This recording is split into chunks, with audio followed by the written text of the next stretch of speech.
Dear brothers and sisters, Assalamu alaikum wa rahmatullahi wa barakatuh. In today's episode, we are going to talk about the treatment of non-Muslims, Islam's treatment of non-Muslim, with particular focus on the Prophet's mercy towards non-Muslims. So you are kindly invited to join me in the following couple of minutes.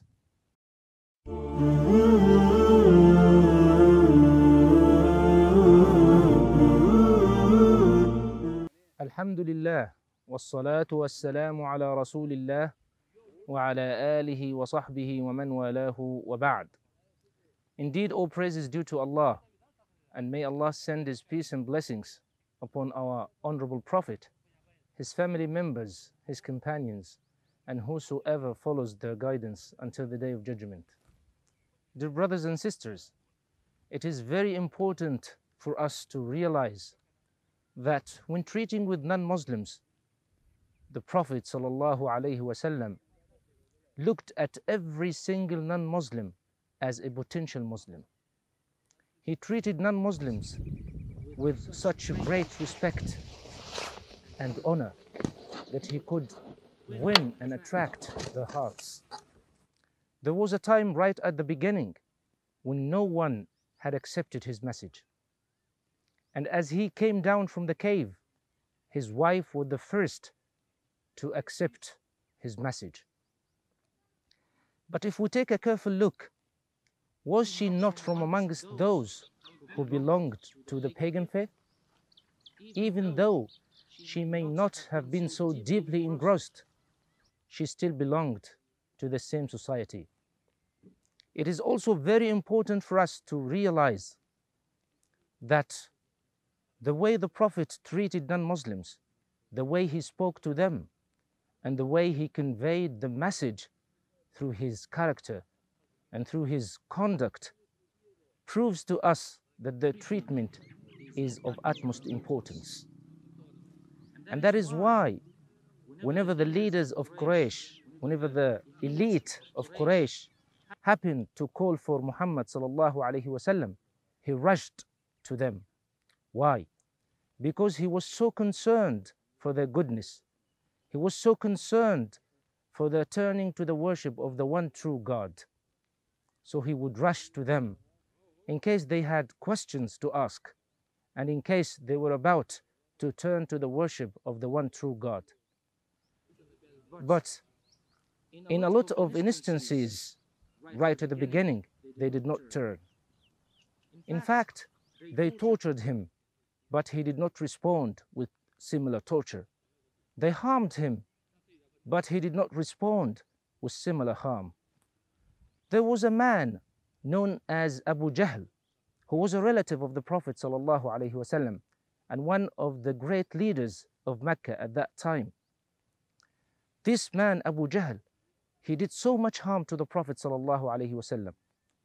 Once, while the Prophet ﷺ was praying near the Kaaba, this Abu Jahl, he put some dirty, filthy, harmful objects on his back. And Hamza, the Prophet's uncle, when he returned from his hunting trip, he was advised and told by a slave girl that this is what had happened to your nephew. So Hamza got immediately upset and he declared Islam at that particular time. And he went directly to Abu Jahl and addressed him saying, "How can you swear this young man? How can you harm him when I follow what he is preaching, when I follow what he is saying?"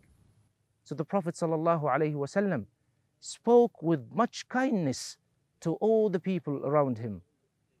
When they treated him badly, he treated them well in return. When they harmed him, he prayed for them.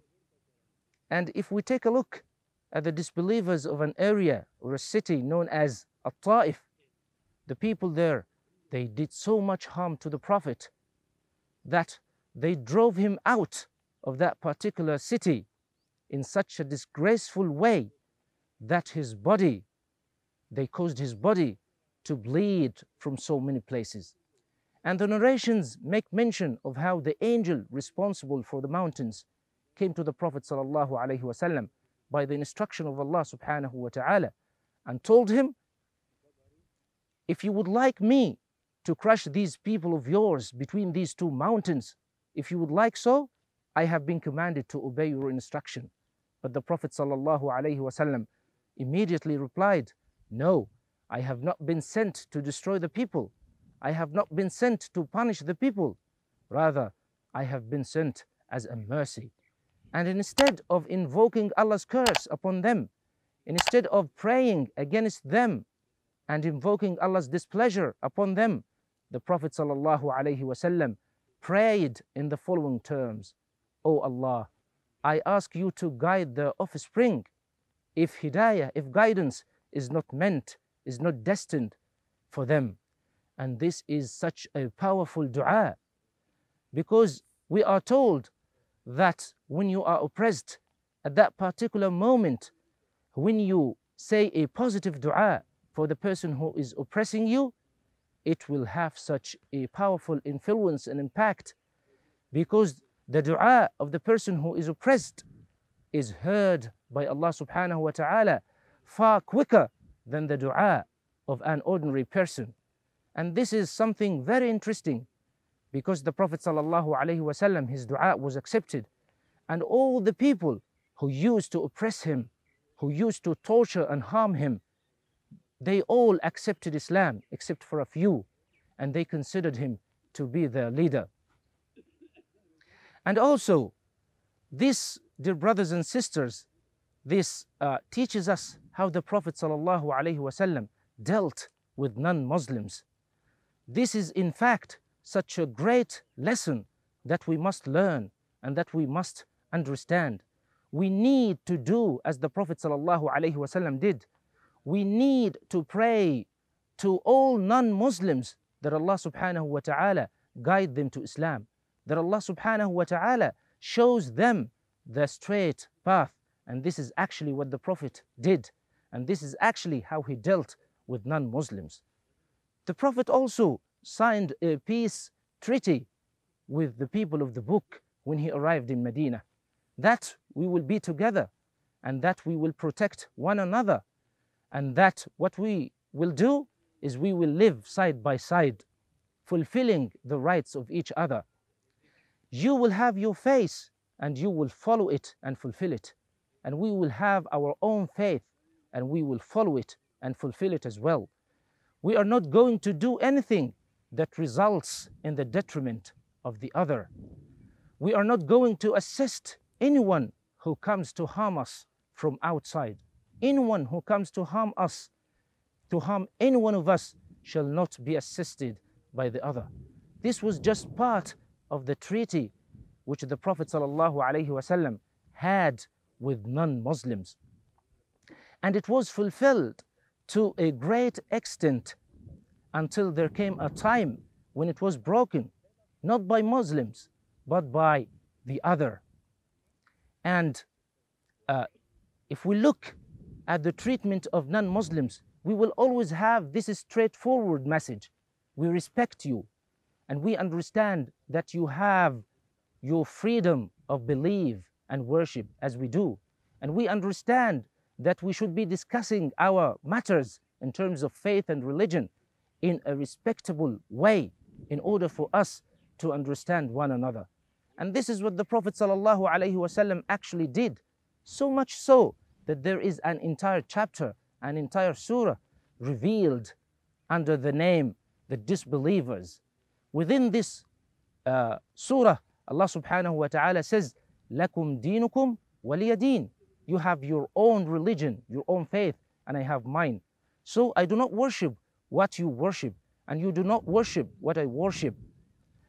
And for those who think, for those who claim that Islam preaches killing of non-Muslims, that is absolutely absurd and untrue. Because what happened during the lifetime of the Prophet, peace be upon him, proves that Islam protected non-Muslims in such a way that they were free to worship what they believed while they were under the protection of the Muslims. And also, their treatment was such that every single non-Muslim was considered a potential Muslim. And that is why there are so many Muslims across the globe today. And this is because we have been taught to be upright, to be good and kind, to speak kind words to the people, and to reach out in humanitarian assistance. And what brings us together is humanity. So if we are not brothers in faith, then at least we are brothers in humanity. With this, we conclude our today's episode. Thank you for watching us. Wassalamu alaikum wa rahmatullahi wa barakatuh.